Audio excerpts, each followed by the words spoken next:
Kita sudah kedatangan dua pembicara, tadi saya sebutkan juga ada Pak Rudi dan Ibu Reni gitu ya.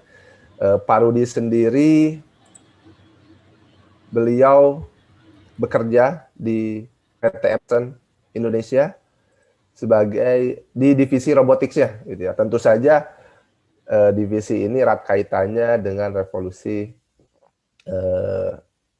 industri 4.0. Nah, saya harapkan pengalaman beliau, nanti pengalaman Pak Rudi bisa diceritakan juga ketika bekerja di PT Epson, kemudian nanti bagaimana menyambut peluang-peluang karir di revolusi industri 4.0, serta bagaimana hard skill yang diperlukan oleh mahasiswa, terusnya program studi teknik elektro dalam menyiapkan diri gitu ya, ketika terjun ke industri langsung. Kemudian selanjutnya ada juga narasumber kedua, Ibu Reni Kurnia Octavia.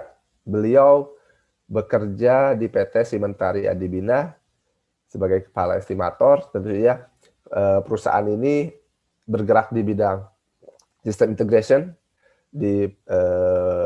Kita sudah mungkin yang masuk teknik elektro sudah sering mengenal dengan PLC Siemens atau sistem Siemens. Nah, beliau ini salah satu sistem integratornya di industri-industri.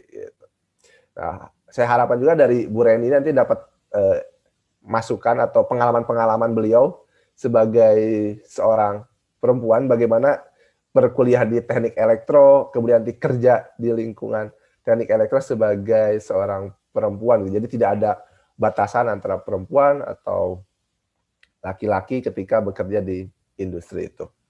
Oke. Kalau begitu kita mulai saja untuk masuk ke materi pertama dari narasumber pertama, yaitu Pak Rudianto. Ya, selamat pagi.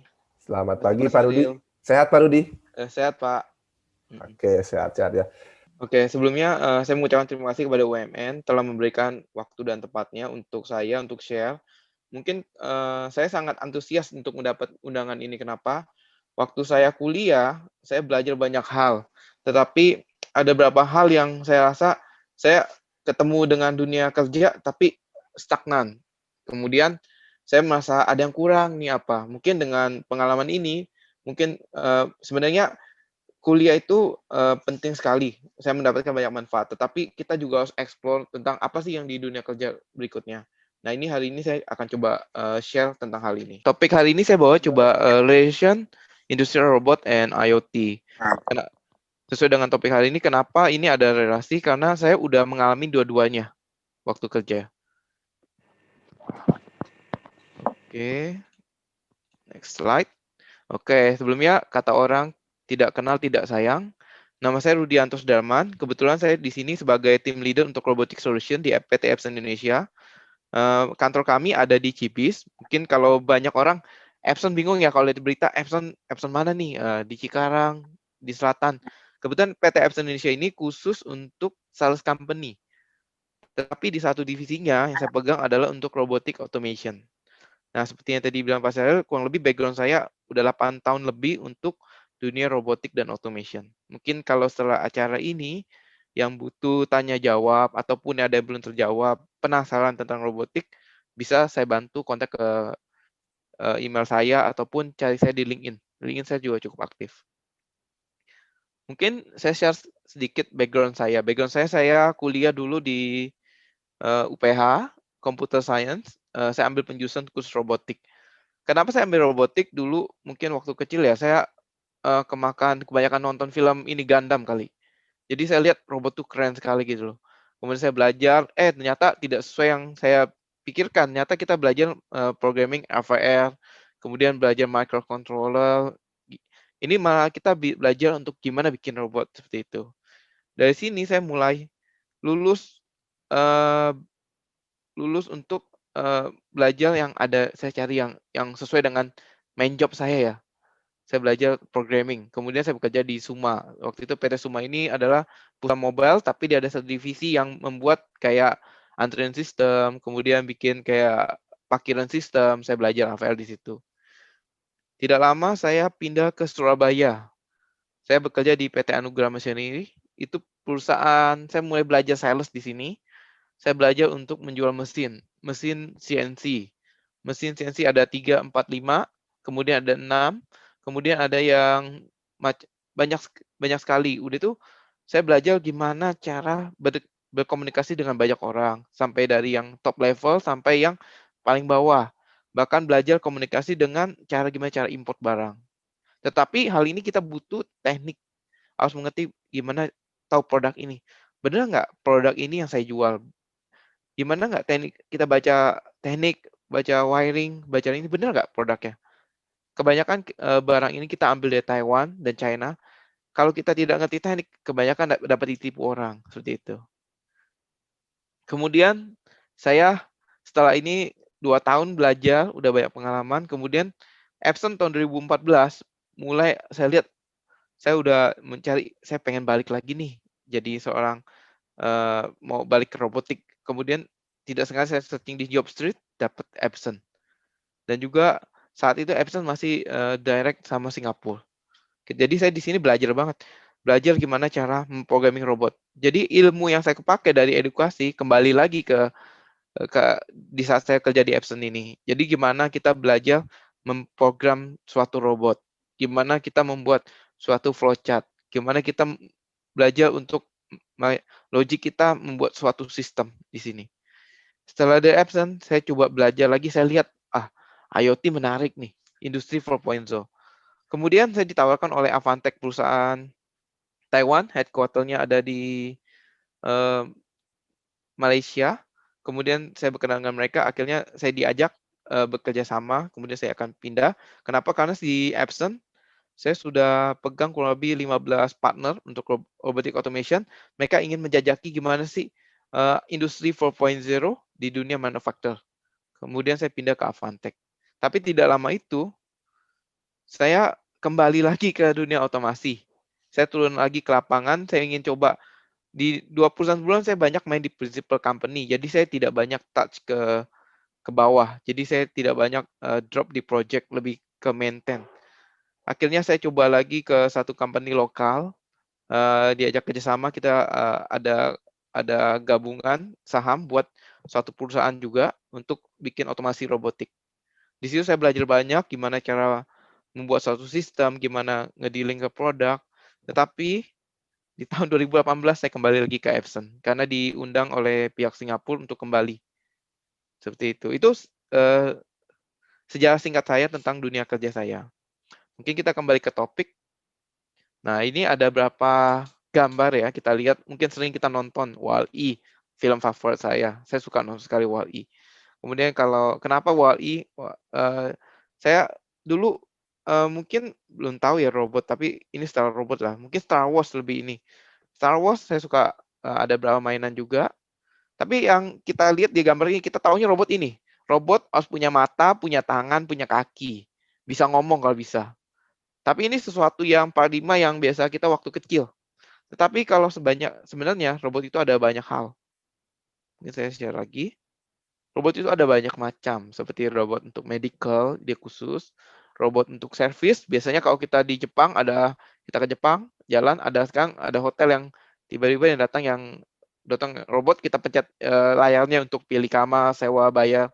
Sekarang semuanya bisa pakai kartu kredit, masukin kodenya, VSS-nya langsung bisa. Kemudian ada yang udah lama sekali, mungkin robot space, yang dia kirim keluar, kemudian militer. Dan sekarang trennya anak-anak juga punya robot anjing. Kemudian ada yang hobi, ya. Ada juga yang ibu-ibu sekarang pamer. Sekarang saya lihat ibu-ibu ya, istri saya juga, ibu itu udah punya robot apa? Robot bersihin. Robotnya kayak gimana? Ternyata robot buat sebut sudut debu ya. Sekarang mereka suka banget pamer. Saya udah beli yang Xiaomi, saya udah beli yang merek ini gitu loh. Padahal kalau saya bilang saya bikin sendiri juga bisa gitu loh. Padahal saya punya knowledge-nya gitu. Kadang-kadang saya lihat, harganya 18 juta. Nggak mungkin. Padahal modal saya hitung kayaknya cuma 2 juta kayak gitu. Mungkin kalau anak-anak sekolah udah bilang, apa yang beli? Saya juga bisa bikin gitu ya. Padahal cuma motor vakum sama ini. Nah, kemudian yang saya lebih paham sekarang adalah robot industri. Robot industri ini bedanya apa? Robot industri ada robot yang dipakai di industri dan dia memiliki standarisasi untuk dapat digunakan 24 jam, dan juga dia biasanya karena dia robot, programnya bukan apa ya, bukan kita kayak membuat program motornya bergerak satu ke kanan, satu ke kiri, kemudian motor lagi satu ke maju. Kemudian kalau kita ngomong ke kuliah ya, robot ada 4 motor. Motor A bergerak 30 derajat, motor B bergerak 20 derajat. Betul ya? Tapi kalau di industri robot, kita mengajarkan robot. Yang kita ajarkan ada posisi poin XYZ-nya ke robot ya. Jadi tidak perlu memikirkan gimana robotnya bergerak. Karena di dalamnya udah ada firmware yang mengatur itu. Tapi kita mengajarkan robotnya untuk di mana posisi yang ngambil dan menaruh produk tersebut. Dan juga gimana kita komunikasikan nanti data apa yang kita mau tarik di robot ini, yang pertama nanti akan data kayak maintenance, kemudian data berapa lama robotnya melakukan cycle, kemudian apakah ada kendala di baterainya, itu yang nanti akan link ke IoT. Seperti itu. Soal saya masih terdengar jelas? Kalau kita bilang, siapa sih Epson? Epson itu sebenarnya adalah anak perusahaan Seiko, di mana dibuat robot untuk jam tangan Seiko awalnya. Dan saat ini Epson, kita nomor 1 di dunia untuk Scar Robot. Apa sih Scar Robot?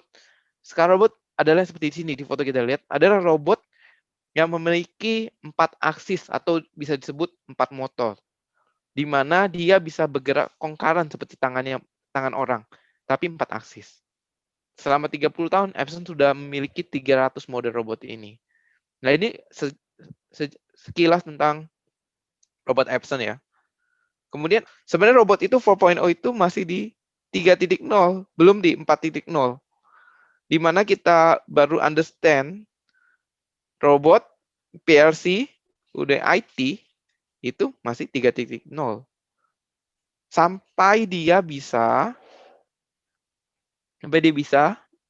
ke cloud, itu baru disebut IoT. Tapi ini masalah banyak. Existing mesin yang kita lihat di beberapa perusahaan, mereka masih menggunakan PLC lama, PLC tua, tidak bisa ngomong ke sistemnya, seperti itu. Gimana transformasi ini bisa berlangsung? Saya sempat di picture saya sebelumnya, saya sempat belajar atau bekerja di satu perusahaan, Avantech. Jadi kalau kita lihat di sini existing, saya ganti laser pointer. Kita lihat existing, mainly almost Indonesia kita 3.0. Mau di sistem, equipment, semuanya berdiri sendiri dengan sistem sendiri. Kalau di Avantech, karena mereka perusahaan yang menggunakan komputer base ya, di perusahaan komputer base, dia menawarkan solusi adalah IoTech. IoTech itu dia ngambil IO-nya robot, yang kita bisa kalau di elektro ya, plus minus kalau dia sinyalnya 12 volt atau 24 volt, dibilang 1, kalau dia off, oh. Nah, itu diambil di tech. Macam-macam produknya. Saya masih ingat ada Adam, ada Eki, ada ini. Itu produk IoTech-nya. Kemudian IoTech ini akan lari kemana? Karena di perusahaan komputer dia akan lari kemana? Dia sebut IO Gateway, padahal dalamnya ini komputer. Seperti itu. Dari komputer ini akan mentransfer data 1.0 itu ke suatu analisa data.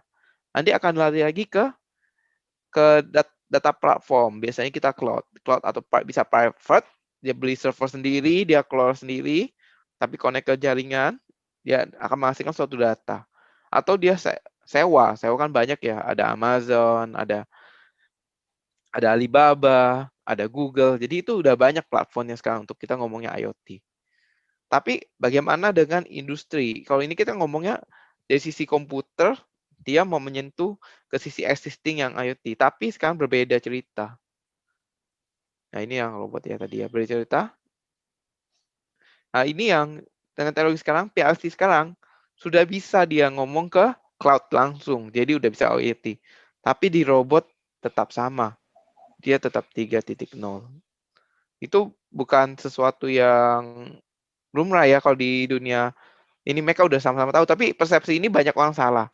Dia bilang Android system itu udah IoT. Sebenarnya jika dia belum over network ke cloud ataupun ke server private, itu belum IoT. IoT itu kita bisa ngambil data, kemudian ada analisa, bisa ditampilkan, semudah yang kita mau.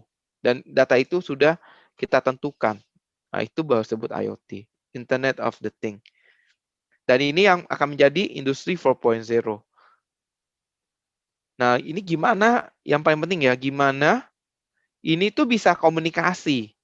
Nah, ini yang lagging behind, banyak orang tidak tahu. Waktu saya belajar dan tentang hal ini, banyak yang kok, bahkan partner saya pun kadang nggak tahu protokol gimana cara ngomong robot dengan PLC, robot dengan komputer, sebenarnya udah ada standarnya. Standarnya ini butuh diingat dengan baik, mungkin kita perlu eksplor, kita pelajari. Mungkin dunia ke depan ini bisa jadi bisnis yang baru, ataupun jadi sesuatu yang sangat bermanfaat. Ini adalah industrial protocol communication yang umum dipakai di standar industri. Umumnya kita belajar kalau di kuliah itu Modbus. Nah, ini Mod 32, Mod 16, Mod 4, seperti itu. Tapi kalau saya di industri, saya paling suka pakai EtherCAT. Nggak perlu pusing. Tinggal scan langsung dapat semua data. Seperti itu. Nah, ini juga sama. Tergantung beda vendor. Ada DeviceNet dari satu perusahaan, ProfilNet dari perusahaan yang ini sebenarnya punya satu PLC brand kayak Schneider, Siemens, Mitsubishi, mereka punya sendiri-sendiri komunikasinya, tapi intinya sama. Lalu apa yang Epson lakukan untuk hal ini? Karena kami perusahaan robotik, Epson juga ikut turut dalam dunia. Ketika kita lihat apa sih fungsinya IoT, sebenarnya kalau kita lihat di dunia manufacturing, itu fokus akan untuk maintenance si robot ataupun suatu sistem. Mereka perlu tahu kapan robot ini di maintenance. Sehingga kalau dia ada data backup itu, dia bisa memprevent terjadinya robot breakdown.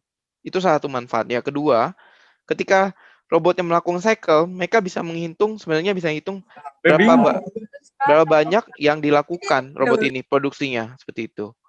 Jadi yang ketiga adalah mereka bisa tahu kapan robot ini end of life, ataupun dia mau update, itu bisa. Ini salah satu manfaat yang Epson berikan kalau kita ngomong IoT 4.0. Oke, selanjutnya kita ke pembicara kedua dari Bu Reni. Ya.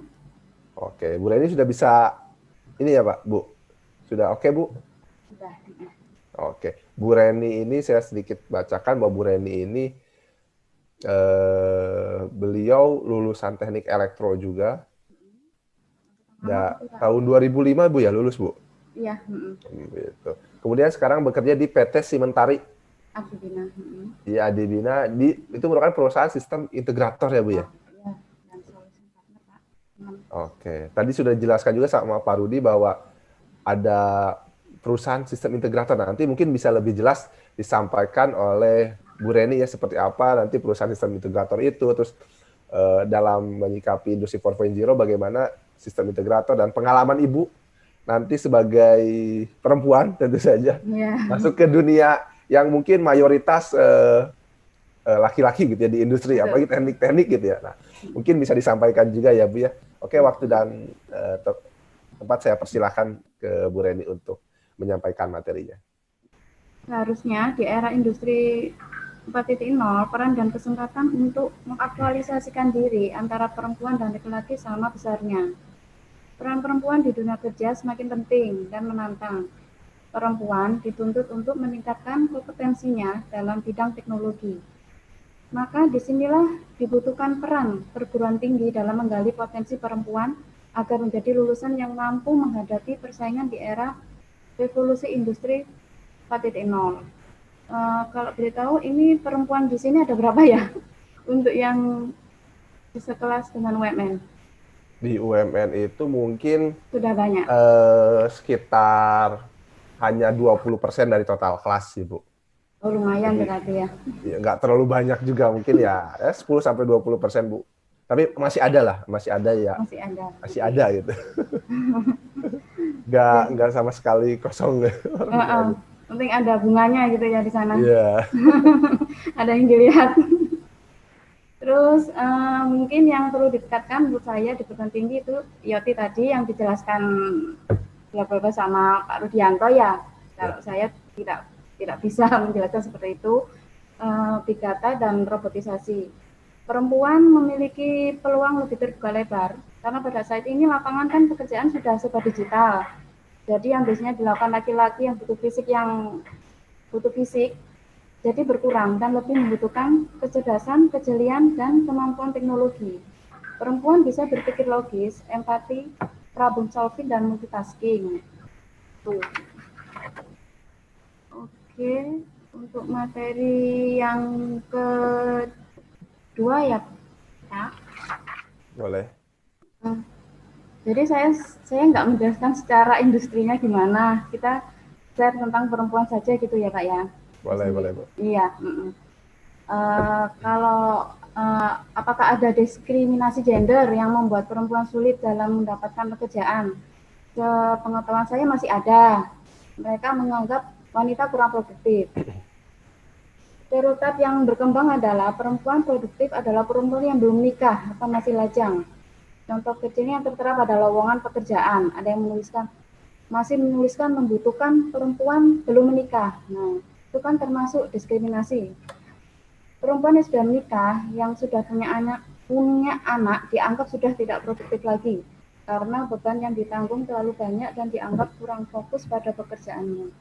Dan biasanya setelah menikah dan punya anak mereka tidak bekerja lagi karena mengurus keluarga. Terus yang kedua, perempuan dianggap ribet, lebih mengedepankan emosional, betul kan? Daripada logika. Anggapan bahwa perempuan dianggap tidak begitu baik dalam mengolah emosi, mereka terlibat dalam dunia kerja. Inilah yang menyebabkan banyaknya pertanyaan yang menguji emosional manajemen pada saat wawancara kerja. Padahal setiap orang, terlepas apa jenis kelaminnya, mempunyai level atau tingkat emosi yang berbeda. Banyak pria yang juga seperti itu, emosinya lebih tinggi daripada wanita. Tapi karena stereotip yang berkembang adalah perempuan cenderung lebih emosional, maka anggapan umumnya berlaku pun demikian. Gitu. Oke. Berarti kalau dari Ibu sendiri menyikapi kayak tadi diskriminasi sendiri, ya? Gimana pada saat masuk pertama kerja kan mungkin masih lajang gitu ya Bu ya? Ya. Nah, terus setelah berkeluarga apakah masih ada diskriminasi atau kayak gimana gitu? Atau misalkan masih dianggap bahwa tidak bisa melakukan pekerjaan-pekerjaan lebih banyak dibandingkan laki-laki, menyikapinya Bu Reni sendiri seperti apa gitu? Menyikapinya, kita buktikan kinerja kita dengan menyelesaikan pekerjaan tepat waktu. Karena pekerjaan saya secara kontinus, jika tidak disiplin, maka customer akan kecewa dan mempengaruhi reputasi perusahaan. Dan mungkin melakukan kreativitas, bagaimana cara kita memberikan pelayanan yang terbaik ke customer. Dan selalu continuous learn, haus akan informasi-informasi yang belum kita ketahui, rasa ingin tahu yang tinggi, dan jangan menyempitkan ilmu-ilmu itu aja, karena industri terus berkembang. Gitu. Oke, jadi ya kita harus buktikan dengan apa namanya kinerja yang bagus ya Bu ya. Iya. Bahwa buktikan bahwa perempuan itu bisa juga gitu ya bersaing gitu ya, dengan laki-laki sejajar gitu ya Bu ya. Ya. Terus untuk mengolah, kenapa? Pada saat awal-awal Bu masih ada ngerasa di apa ya disepelekan atau seperti itu nggak Bu pada saat awal-awal masuk gitu Bu? Kalau awal masuk di sini tidak. Tidak ya, langsung tidak, ya? Tidak langsung. Semua menerima. Engineer wanita juga ada, kita juga terima. Tapi kalau khusus estimator memang dikhususkan perempuan. Karena mungkin lebih teliti, lebih jeli, jadi error kesalahannya lebih kecil gitu kan. Kita harus menghitung kalkulasi. Nah kalau berubah sedikit pun susah kalau laki-laki kan karuan jeli kan. Kalau masalah administrasi. Boleh diceritakan Bu, sebagai estimator di PT Sementari ini kan di sistem integration, Ibu sendiri di bagian sebagai kepala estimator, nah boleh diceritakan pekerjaan sebagai estimator itu seperti apa sih? Kalau realnya tuh kayak gimana sih ngerjainnya apa aja gitu? Yang berkaitan dengan otomasinya seperti apa gitu, boleh diceritakan Bu? Kerja saya ya, sistem kerja saya biasanya kita dalam proses penawaran proyek kalau saya. Ya. Pertama, saya menerima data survei dari engineer. Yang kedua, buat spesifikasi dengan menyusun POQ atau list komponen sesuai data yang diberikan engineer dan mendiskusikannya bersama dengan engineer. Kemudian kita membuat sistem topologinya dan akhirnya keluar harganya juga, langsung ditawarkan ke customer. Dan setelah PO juga kita harus proses semua materialnya dari order ke bagian purchasing untuk membelikan komponen dan kita juga bisa harus membuat layout dan wiring panel. Begitu. Dari proyek itu kita awali dengan dari awal PO sampai akhir kita semua mengawal dari estimator. Jadi biar proyeknya tidak terbengkalai atau gimana gitu.